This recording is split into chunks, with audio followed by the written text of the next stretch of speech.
Your first video is not going to give views, period. It's not. Your first 10 are not going to give views. I can very confidently say that. So stop sitting there and thinking for months and months on end and just get to work and start uploading. All you need to do, this applies to people who have not uploaded videos but have dreams of being a YouTuber, is make 100 videos and improve something every time. Do that. And then on your 101st video, we'll start talking, like maybe you can get some views, but you know, your first 100 are going to suck. Just make 100 videos, improve something each time, and then talk to me on your 101st video. If you want to be a YouTuber, if you're watching this, right, like, and you're thinking in the scale of 10 years, like if you literally are grinding and you're obsessed and you're just every day studying and learning, and you surround yourself with smart people and you just work like hell, to be honest, for 10 years, like there's probably a good chance you'll make it. But if you do that over the course of 6 months or a year, I don't know, you know. But that's why I like to think over a span of a decade. A lot of people are very short-term sighted, but you know, as long as you're innovating, adapting, reinvesting, I think if you do it intelligently, like you have a good odds of, I don't know, like killing it. Bro, it's a mentor's a fucking cheat code.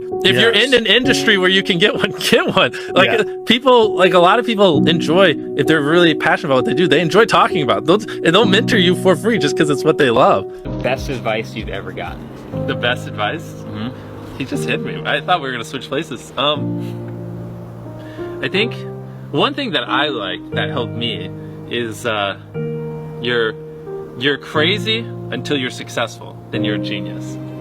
And I think for a lot of people, when you know you're grinding as a small channel, people think you're too obsessed, you're a weirdo, stop only making videos, like get a life, be realistic. You know, I mean, people will convince you you're out of your mind for wanting to do this, but then once you're successful, they're like, yo, your drive, your tenacity was great. But it's like, yeah, well, where was that back then? You know what I mean? I didn't get that when I was a small channel. And so I think you're crazy until you're successful. Well, one thing I've learned throughout doing this is it's very weird. The YouTube algorithm, everything is so optimized that it just gives people what they want. So like, get more views on a video, you shouldn't study the algorithm. You should just study what the fuck people want to watch. That's really it. Like, and if you make a video people want to watch and pace it well and have a good story, they'll just promote it. How so? How do you study what people want to watch? So then it's just getting into human psychology. So like, what are the things that they're currently interested in? What are things that just typically work? Like typically we like building connections to humans, or, you know, just like go study a Pixar film. You'll learn more studying that than you will like some of the biggest YouTube channels. You know what I mean? Because they just have it on lockdown what people like.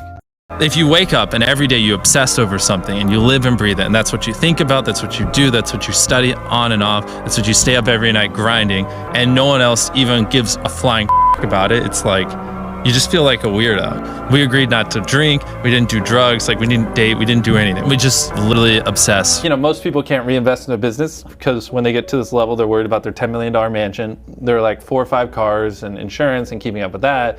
And then like their second home and all these other things. I just cut it all out. Actual cash, I'm probably the poorest person in this room, and just reinvest it all. As long as you're reinvesting everything, reinvest.